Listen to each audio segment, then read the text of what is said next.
Good morning everyone! So for today's mini vlog, gusto ko lang pong i-flex sa inyo kung paano po kumukuha ng tuba galing doon sa niyog. So ito na nga po at umakit na po si Manong Noe.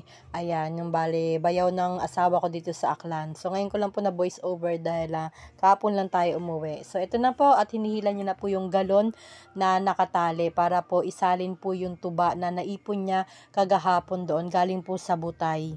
Yung butay ba yun? Basta gano'n. Yung pinakasaha ng nyog doon, bali kinakat po yun. Tapos tumutulo po doon yung tuba at nilalagyan niya po yun ng galon na meron pong salaan or sahudan para po doon po may ipon yung tuba na kukunin niya ngayong araw na ito. So ito na nga po at tinanggal na po ni Manong Noe yung yung galon na pinagsalina ng tuba kagahapon or pinag-ipunan galing Butay.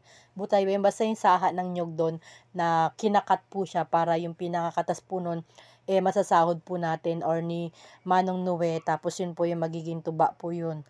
So ito na nga po at sinasali niya na po yung naipon niya na tuba galing dito sa pinakain yung mataba na yan, tapos kinatkat niya ulit yun, kinayas niya ulit para panibagong tulo yun ng tuba at sasahurin niya na naman ng galon na walang laman na meron pong panala. So ito na nga po at naibaba na po ni Manong Noe yung nakuha niya po na tuba galing po sa taas. So bali galon po yung dala niya at tinali niya lang po para hindi po siya mahirapan sa pagbitbit nito galing po siya sa taas. So ito naman po mga container na yan, naglalaman din po yan ng tuba at pinipreserve po nila yan ng mga 1 to 2 weeks or 1 month para maging suka naman po. So yan naman po yung magiging suka dito sa probinsya.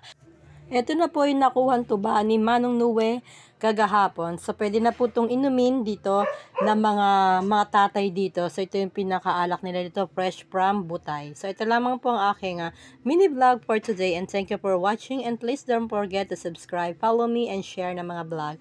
Happy watching everyone! Bye-bye!